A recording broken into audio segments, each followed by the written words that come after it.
गुप्त अकाम निरंतर ध्यान सहित आनंद, आदर जुत जप से तुरत पावत परमानंद। जप में ये 6 बातें यदि हों तो जप शीघ्र फलदायी होता है। जप करते समय इन 6 बातों को धारण करना आवश्यक है। बहुत लोग कई वर्षों तक जप करते रहते हैं, लेकिन उनका जप फलीभूत नहीं होता और तब वे कहीं जप को और कहीं भगवान को दोष देते हैं। तो जप में कोई दोष नहीं है और न ही भगवान में, बल्कि ये 6 बातें जप के साथ सम्मिलित नहीं की, इसीलिए जप फलीभूत नहीं होता। तो जप करते समय ये 6 बातें सम्मिलित कर ली जाए तो जप शीघ्र फलदायी होता है। पहली, गुप्त रूप से जप करें, एकांत में जप करें। जो भी माला झोली के साथ करते हैं या कर की माला में करते हैं, तो जैसे भी करते हैं जप, जितनी भी मालाएं करते हैं वे गुप्त रूप से करें, केवल स्वयं जाने और भगवान जाने, इसके सिवा कोई न जाने।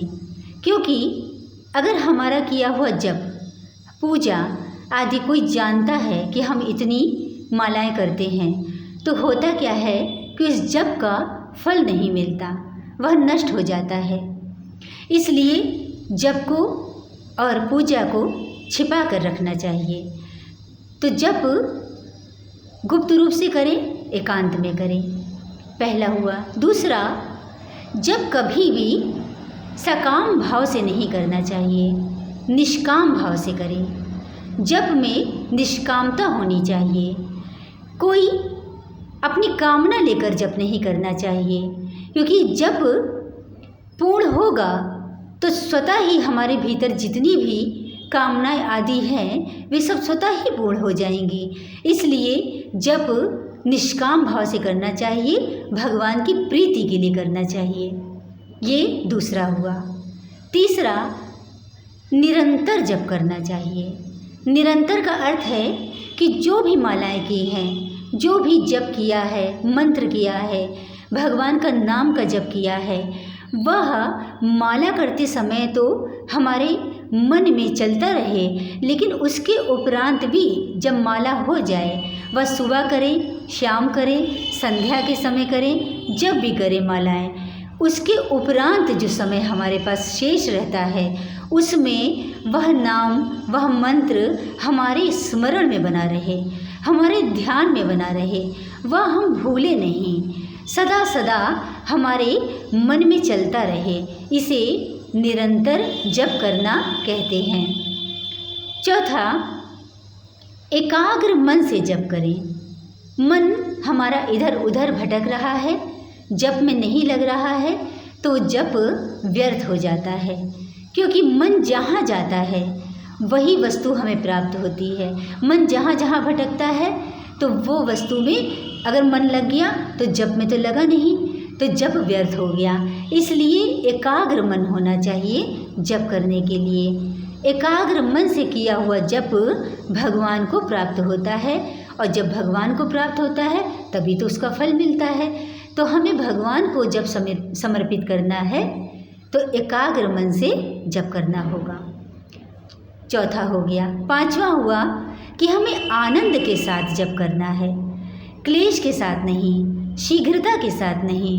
बहुत लोग जप करते हैं कि हमें इतनी मालाएं करनी हैं या गुरुजी ने इतनी मालाएं दी हैं, तो वो जल्दी जल्दी निपटा देते हैं कि हमें अन्य कार्य करने हैं, जल्दी जल्दी कर दें। उसमें होता क्या है, वो निपटारा करना कहते हैं, वो जप करना नहीं। तो जप धीरे धीरे करें और आनंद के साथ करें। जैसे हम कोई उत्सव मनाते हैं, कुछ भी मनाते हैं तो उसमें आनंद होता है, तो उसमें जो आनंद के साथ मनाते हैं तभी हमें सुख की प्राप्ति होती है, आनंद मिलता है। तो आनंद के साथ जब जप करेंगे तो हमें आनंद की प्राप्ति होगी, क्लेश के साथ करेंगे तो क्लेश की प्राप्ति होगी। तो आनंद के साथ जप करना है। छठा क्या है? छठा है कि जो भी हम जप करते हैं उसमें हमें विश्वास होना चाहिए, भरोसा होना चाहिए भगवान पर। ऐसा नहीं कि हम शंका करें कि हमारा जप तो करते आ रहे हैं, इसका फल मिलेगा कि नहीं मिलेगा, हमें भगवान की प्राप्ति होगी कि नहीं होगी, ये हमारा जप फलीभूत होगा कि नहीं होगा। इस प्रकार से बहुत सी शंकाएं आती हैं। तो ये शंका नहीं होनी चाहिए, आदर भाव होना चाहिए भगवान के प्रति कि मेरे प्रभु तो सब कुछ जानने वाले हैं, सर्वात्मा है, परमात्मा है, सर्वेश्वर है, परमेश्वर हैं, वे सब कुछ हैं, वे सबके हृदय की बात जानने वाले हैं। इस प्रकार से हमारे भीतर उनके प्रति आदर भाव होना चाहिए, भरोसा होना चाहिए, विश्वास होना चाहिए, तभी जप फलीभूत होता है।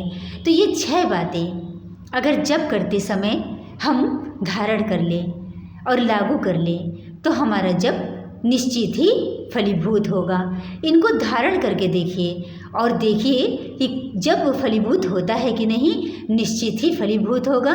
बस ये 6 बातों को अपने जप में सम्मिलित करना है।